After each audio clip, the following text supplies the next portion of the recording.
Pokalbis bus įrašytas. Taip, būsiu, alio. Labas rytas. Labas. Ar iš balso pažintas, ar prisistatyti reikia? O, Antanai, tu Zdarova. Labas.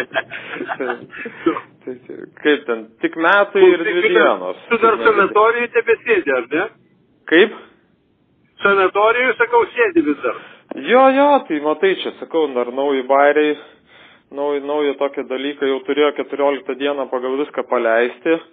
Savaitę dar prieš atėjo specialistė, sako, jokių problemų, viskas gerai, viską atitinki, pasitaisęs psichologus, praėjęs, žodžiu, pasiruošęs grįžti visuomenę. Ir likus 2 dienom ateina, sako, žiūrėk, mes čia pasižiūrėjom administracinėse baudose, tai tavo vardu yra dar praeitų metų vasario mėnesį išrašyta tau bauda už tai, kad tau priklausančios įmonės automobilius už parkavimą nesusimokėjo. Jo, tai aš apie tai rašiau, čia prieš kelias dienas, taip. Tai va šitą, žinai, ir po to dar ataskaitasgi reikia pateikinėti, žinai, kaip įmonės vadovui man, į registrų centrui. Nu tai įsivaizduok, dar išrašė, pradėjo vieną išrašytą lapkritį praeitų metų, o kitą tai iš vis sausio 2 dieną išrašyta bauda. Palauk, ataskaitų nepateikė, ar ne? Kad nepateikiau, būdamas kalėjime, kad registrų centrui nepateikiau ataskaitų. Ir kas įdomiausia, viena bauda, kur išrašyta sausio 2 dieną, tai dar net apskundimo terminas nesuėjęs, bet jie jau reikalauja, kad aš ją sumokėčiau. Tai sakau, palaukite, aš gal ją skūsiu.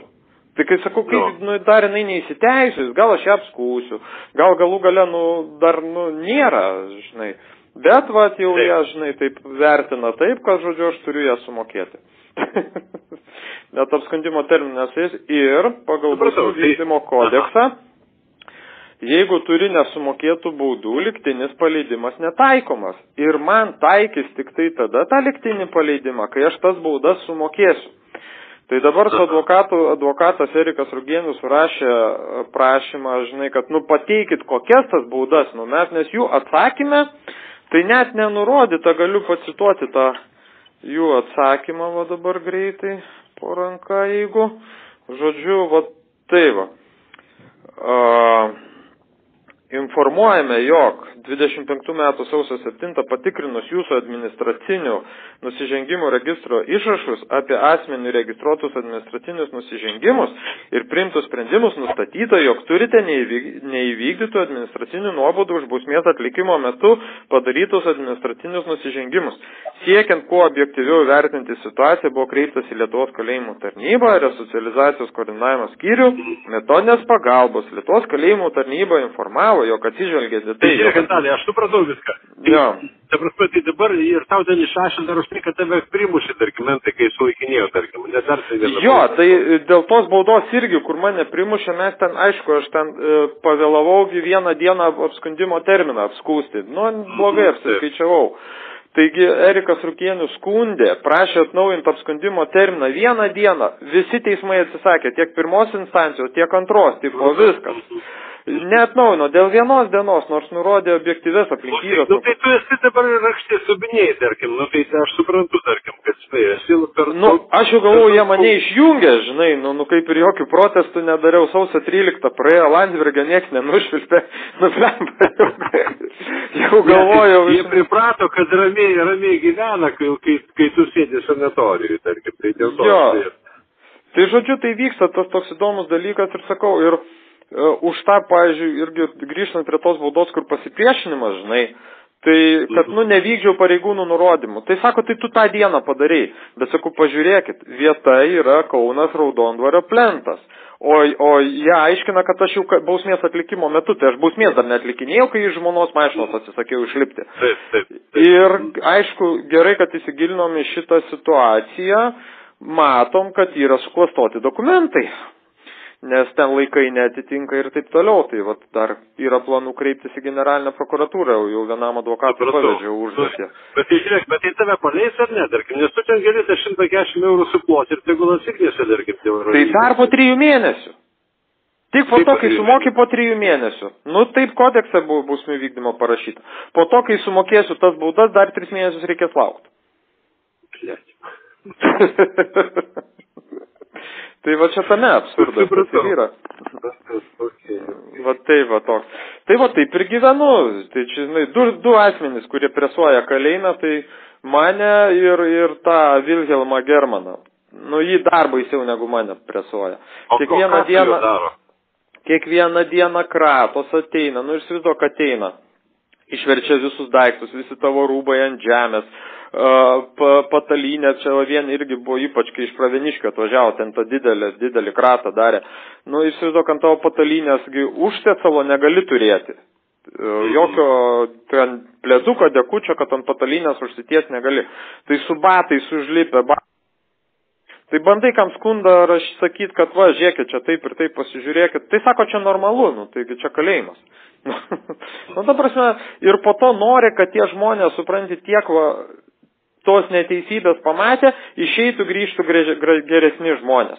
Tai jos dar piktesnius padaro. Ir va čia tas atvejis, kur tą teisėją kėdės paleido, aišku, kad ten tai čia, nu, jau būtų vyras, būtų davęs į dantis, gal tai būtų, nu, taip teisingiau, aš taip jau prieš moterų mušimą visiškai. Bet kad žmogui neišlaikė nervą ir paleido kėdę ten į televizorių, nu, aš iš dalies galiu suprasti tokį dalyką, nes, nu, tas neteisingumo jausmas, nu, yra žiauriai didelis Lietuvoje. Ir tai yra. Jau žinok, aš jau puikiai taip pažįstu. Nu, ne tau tai pasakot, jo. Tai tiesiog provokuoja, tiesiog daro taip, kad tie žmonės toliau darytų tos nusižengimus, nu ir iš ko sistemai gyventi. Aš labai, žinai, taip galiu filosofiškai pasakyti. Įsivaizduok, vieną dieną žmonės nustoja daryti nusikaltimus. Šitoks milžiniškas aparatas bedarbių. Pradedant nuo advokatų, prokurorų, teisėjų, nu milžiniškai kiek. Ar reikalinga visai šitai... Ar reikia šitai grupiai, kad nu, žmonės nustotų daryti nusikaltimus? Nu tikrai nereikia. Į policiją be darbo liktų. Tai čia tokia sistema. Nu tai va, toliau mane kandžia, valgo. Tikiuosi žmonės nepamiršo. Net tavęs tai nepamiršo. Visi laukia įsičiepę. Tarkim, nes čia Facebooką, kai išidėjau tą tekstą, tai čia, žinai, buvo gal ten 50 000 peržiūrų Facebookai, žinai. Nu, girdėjau. Kaip skambino ten viena tokia moteriškė, kur su tavim bendravo, tarkim, man ten viską papasakojo, žinai. Jo, Edita. Visi laukia įsižioja, tarkim, jo, žinai, dabar Antanas išeis ir tu būsi ramus kaip belgas, turbūt dabar, jeigu ten Landsbergių nevarysi, tarkim, ne? Gal Landsbergis spės numirti? Ne, žinok, šitas nemirtingas, jie nemiršta tokie sėdė, tarkim, jo. Nu, ją matai, kiek reikia pakeisti detalių bet kurią ten. Iš bet kurio iš mūsų išims širdį, jeigu reikės jam įdės. Jo. Blogis nemiršta, pats suprasti. Taip. Tai žiūrėk, tai geriausia atveju dabar, jeigu susimokėsi, dar vis tiek paleis po 3 mėnesių. Jo, tai po 3, geriausiu čia atveju, jeigu per tą laiką vėl ko nors nesugalvos. Nes prieš tai klausiau, ar yra kliūčių, sakė ne, ir likus 2 dienom atėjo, pasakė, tai reiškia, man 12 dieną pasakė, kad yra problemų, bet iš dokumentų galima matyti, kad jau 7 dieną jie žinojo, kad yra problema, bet nieko nesakė. Laukė to tokio momento, žinai, kai, nu vis tiek jau taip nusiteiki namiškai, laukia, vaikai laukia, kad jau čia grįši, žinai. Ir va lieka paskutinė diena ir tada paukšt sako ne. Tiksliau ne, prieš paskutinę dieną pasakė, kad blogai, 13 sausio, o 14 atnešė oficialiai, va, imk raštą, va, mes tavęs nepaleis. Tai va. Nors jau realiai pagal dokumentus matos, kad jau jie prieš savaitę žinojo, bet nieko nesakė. Tai irgi bando psichologiškai sudaužyti, sutrypti. Pažiūrėk, Antanai, dėl tos partijos, kurią tu bandėjai sukurti, tarkim, mes Lietuva, tarkim, ne, tai jūs ten neregistravo ir tiesiog tokiu būdu... Tai nespėjom, jo, nu tai ir prieš prezidento rinkimų mane gražiai pašalino, gal atsimeni, visi bankai atsisakė sąskaitą atidaryti, net administracinį teismą kreipėmės, kad tai yra tiesioginis kišimas į rinkimus, teismas pasakė, tipo čia bankai turi spręsti, gali spręsti, kas kandidatuos į tam tikras pareigas Lietuvoje. Nu, teismas neoficialiai tai pasakė, nu, tai va tokį rezultatą ir turim. Aš, nu, gal tikiuosi, čia šitie naujieji valdantieji ištaisys tą bėdą, bet pagal tai, kaip matau, kas dedasi, tai kaip supratau, čia pokyčių nenusimato jokių, čia tik tai vėliavytės. Viskas kaip buvo, tarkim, jo. Kregždutės pakeitė, kas ten tulpanai, ar kas ir lastačkiais, kai sako, tai va keičia tulpanai lastačkiais. Tai žiūrėk, bet tavęs nepaleidžia, kodėl, kad bijo, tarkim, kad tu ten kursitas, nu, tiesiog nesustosi, tarkim, ir toliau ten dalyvausi tai politikui. kaip tu Aš nežinau, nu tai turbūt mane bijo, nu kodėl įmamos šitos tokios pastangos, kiekvieną dieną daromos kratos, nu tai gal tikis čia kažkoks rast kokį draudžiamą daiktą, dar kažką, tai nu kažkaip tai. Tai va. Gerai, žinok, turiu atsiprašyti, dar turiu skambučių padaryti. Aš viską sukelsiu. Tai tu į laikraštį įmesk tą popierinį. Į laikraštį ir į Facebooką, aš visur susidėsiu. Aš kažkada iš tavęs visus tos nusipirksiu laikraščius, kur yra apie mane rašęs ant sienos pasikabinsiu. Jo, ten žinai. Saugo, aš tau sakiau, kad ta teisėja, kur tave pasodino, tarkim. Sakytų man tada, kad jau ten. Aš ten žinok yra pakabinta boba už kiaušinių konkrečiai. Tu man jau tada pirmasis, kuris tiesiai šviesiai tiesą pasakėjai, sakai, čia nieko gero nelauk, nieko gero nebus. Jinai man neteisė už tai, kad aš jos negerbiu. Nu čia...